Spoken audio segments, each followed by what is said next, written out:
Olá pessoal, meus alunos do primeiro ano da escola Adrião do Vale Nuvens, do primeiro ano do anexo Dom Leme.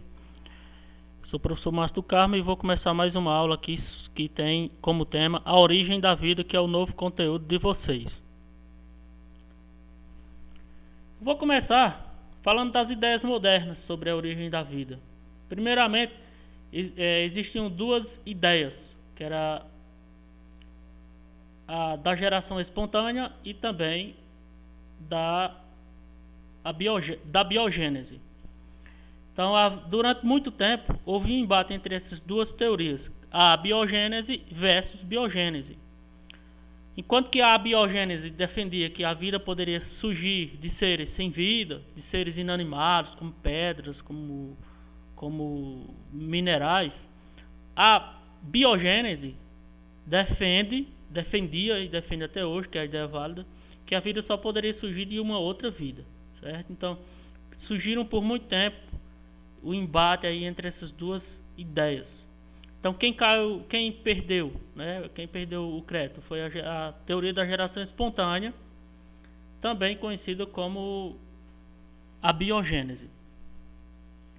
Então, estamos diante desse questionamento: como os seres vivos apareceram na Terra pela primeira vez? Muitos alunos ficam se perguntando. Na verdade, não somente muitos alunos, muita gente fica se perguntando.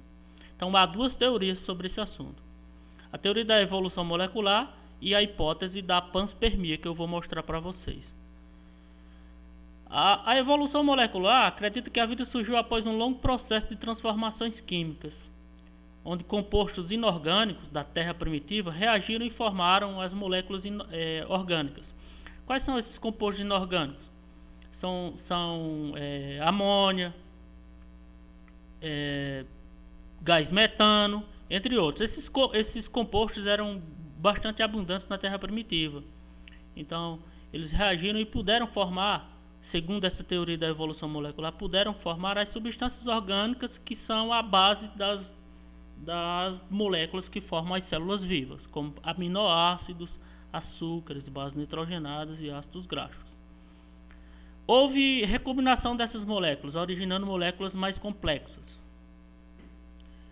E essas moléculas tiveram uma capacidade de se autoduplicarem. Pronto. A partir do momento em que essas moléculas se combinaram, tiveram um formato aí talvez circular, próximo a uma bactéria ou parecido com uma célula primitiva, que desenvolveu-se nela uma estrutura que pudesse dar a continuidade da vida, ou seja, a reprodução, através da molécula do RNA, dando a capacidade de se autoduplicarem, ou seja, reprodução. Ali teria sido, segundo essa teoria, teria sido a primeira forma viva do planeta Terra e que, segundo essa teoria, é o ancestral comum a tudo que existe hoje: planta, bactéria, vírus, enfim, todos os cinco reinos: reino monera, reino dos protistas, reino dos animais, reino das plantas, descendem desse ancestral, né, muito simples, que iniciou há muito tempo atrás. Como era a Terra primitiva? A Terra primitiva não dava para ter vida ainda, né? Era constantemente bombardeada por vulcões. A Terra primitiva não tinha também a camada de ozônio e o Sol batia fortemente, sendo capaz de tostar aí qualquer forma que pudesse.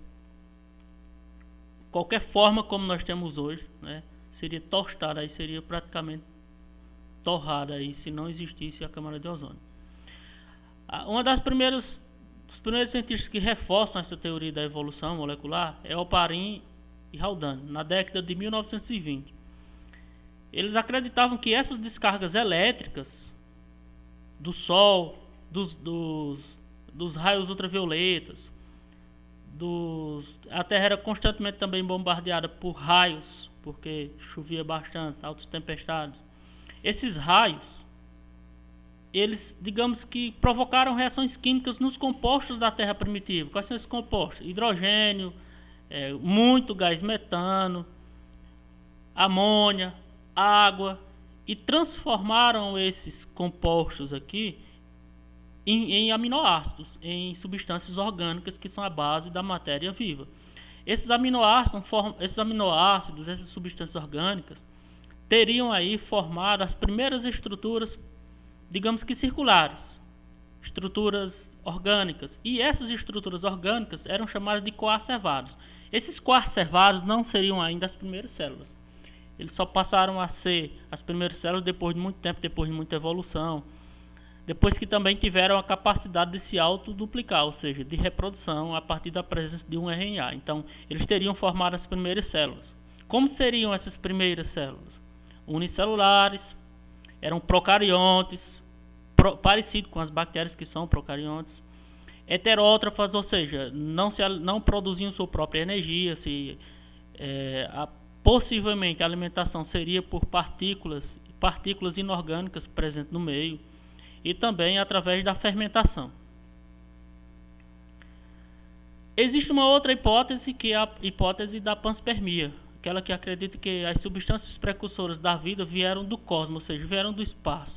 Através de quê? Através dos meteoritos, dos asteroides e cometas. Então essas substâncias, talvez aí orgânicas, vieram do espaço. Então a panspermia cósmica acredita nessa teoria, né?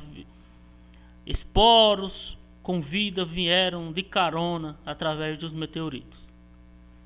Então a Terra, aqui são imagens da Terra primitiva, constantemente bombardeada, inabitável, não teria como ter vida na forma como nós vemos hoje. Muito quente. Depois o planeta foi esfriando, né? O planeta foi esfriando e foi favorecendo, depois dessas descargas elétricas, favorecendo a criação de seres mais simples. Depois esses seres foram evoluindo através de mutações e através de milhões e milhões e milhões de anos. Então aqui mais uma vez a ilustração aqui das moléculas primitivas inorgânicas que por descargas elétricas teriam formado os coacervados, que seriam os ancestrais aí das primeiras células. Um cara que elaborou uma teoria capaz de provar a teoria de Haldane foi Stanley Millow. Ele elaborou aí uma espécie de gambiarra capaz de simular como era o planeta Terra em suas condições primitivas. Ele colocou nesse aparelho moléculas inorgânicas semelhantes ao que Haldane e Oparin acreditavam: gás metano, amônia e hidrogênio, por exemplo, além de vapor de água. Então ele colocou vapor de água quente, simulava a condição da Terra primitiva, e colocou eletrodos, né? Esses eletrodos eram para ativar descargas elétricas, para simular os raios que caíam na Terra no início da sua formação, aliás, logo após a sua formação. E após ativar esses eletrodos, promovendo choques elétricos, após alguns dias ele percebeu que no recipiente para a coleta da análise haviam se formado uma coisa que ele não colocou, que era a presença de aminoácidos, de carboidratos, certo? De substâncias orgânicas, ou seja, essas substâncias inorgânicas foram convertidas em substâncias orgânicas. Isso reforça a teoria de Oparin e Haldane, certo? Por hoje é só, certo? Eu não vou passar nenhuma atividade ainda, a atividade vai ficar para a próxima aula.